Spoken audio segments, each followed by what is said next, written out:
Class 4 का पर्यावरण और हम, पाठ 14 है बाल मेला और खेल। तो चलिए इस पाठ के सभी प्रश्नों का उत्तर बनाते हैं। प्रश्न है, क्या आपके विद्यालय में भी बाल मेले का आयोजन होता है? तो नहीं, मेरे विद्यालय में बाल मेला का आयोजन नहीं होता है, मेरे पंचायत के दूसरे विद्यालय में होता है। प्रश्न 2, आप बाल मेले में किस किस प्रतियोगिता में भाग लेते हैं? मैं बाल मेले में कबड्डी, दौड़, खो खो, गाना इत्यादि प्रतियोगिता में भाग लेती हूँ। प्रश्न 3 है सूची। प्रश्न 3, खेलने से पूर्व मैदान की साफ सफाई क्यों आवश्यक है?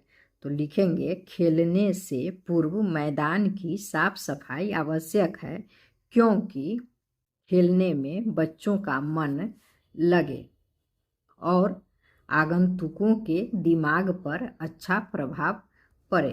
प्रश्न 4 है, बाल मेले में आयोजित खेल प्रतियोगिता की एक सूची बनाइए।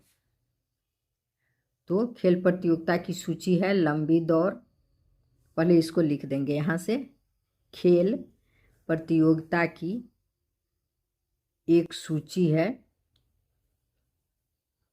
लंबी दौड़, कुश्ती, कबड्डी, फुटबॉल, ऊंची कूद, लंबी कूद, गाना, नृत्य, खो खो, सुई धागा दौड़ इत्यादि। प्रश्न 5, आप घर या विद्यालय में खेले जाने वाले खेलों के नाम तालिका में लिखिए। घर में खेले जाने वाले खेल लूडो, शतरंज, लुका छिपी। विद्यालय में खेले जाने वाले खेल कबड्डी, फुटबॉल, पकड़म पकड़ी। दोनों जगह खेले जाने वाले खेल लूडो, शतरंज, कैरम बोर्ड।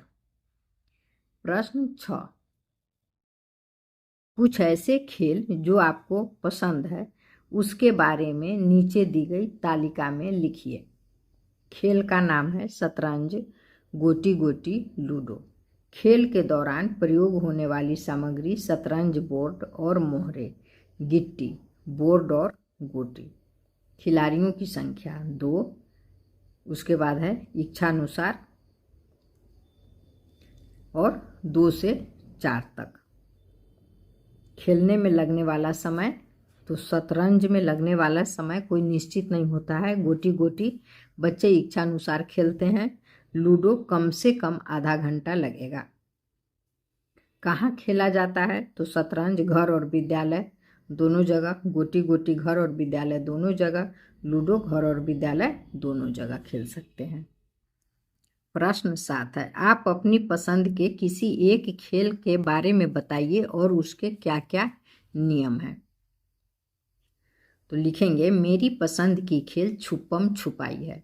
इस खेल में एक बच्चे आंख बंद करते हैं, शेष बच्चे छुपते हैं। उसके बाद आंख बंद किए बच्चे, अब यहाँ जगह नहीं था इसलिए नहीं लिख पाई हूँ, बोल देती हूँ। आंख बंद किए बच्चे अन्य सभी बच्चों को खोजते हैं और उसे छूते हैं। यदि किसी बच्चे को नहीं खोज पाते हैं और वे बच्चे आंख बंद किए हुए बच्चे को छू देते हैं तो फिर वही चोर बनते हैं। यदि वो सभी बच्चों को खोज लेते हैं तो जिसे सबसे पहले खोजते हैं वो बच्चे फिर चोर बनते हैं, वो आंख बंद करते हैं दोबारे से। चलिए आगे बढ़ते हैं। प्रश्न 8 है, अनुमान लगाइए कि यह झगड़ा क्यों हुआ होगा। तो लिखेंगे, खेल के नियमों का पालन नहीं करने, यहाँ छूट गया है, चलिए यहाँ नहीं लिखेंगे, नहीं करने के कारण यह झगड़ा हुआ होगा। 9 है, क्या खेलते वक्त आपका किसी से झगड़ा हुआ है? तो हाँ, खेलते वक्त मेरा झगड़ा मेरे दोस्त से हुआ है।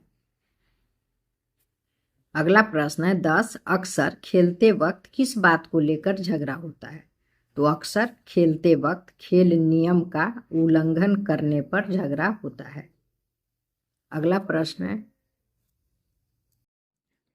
अक्सर खेलते वक्त किस बात को लेकर झगड़ा होता है? तो लिखेंगे, अक्सर खेलते वक्त खेल नियम का उल्लंघन करने पर झगड़ा होता है। अगला प्रश्न है, खेल में झगड़ा न हो इसके लिए हमें क्या क्या करना चाहिए?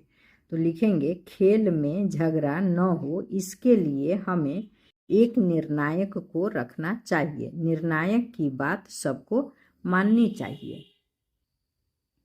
नीचे तालिका में लिखिए ऐसे खेल जिन्हें केवल लड़कियां खेलती है। तो 1 कम 2 कट गोटी गोटी गुड़िया। 2 ऐसे खेल जिन्हें केवल लड़के खेलते हैं। तो ऐसे कोई खेल नहीं है जिन्हें केवल लड़के खेलते हैं। ऐसे खेल जिन्हें दोनों खेलते हैं। तो फुटबॉल, बैडमिंटन इत्यादि सभी खेल दोनों खेलते हैं।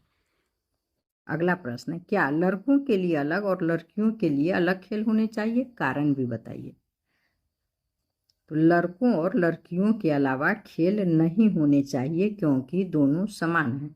लड़के और लड़कियों में किसी भी प्रकार का भेदभाव नहीं करना चाहिए।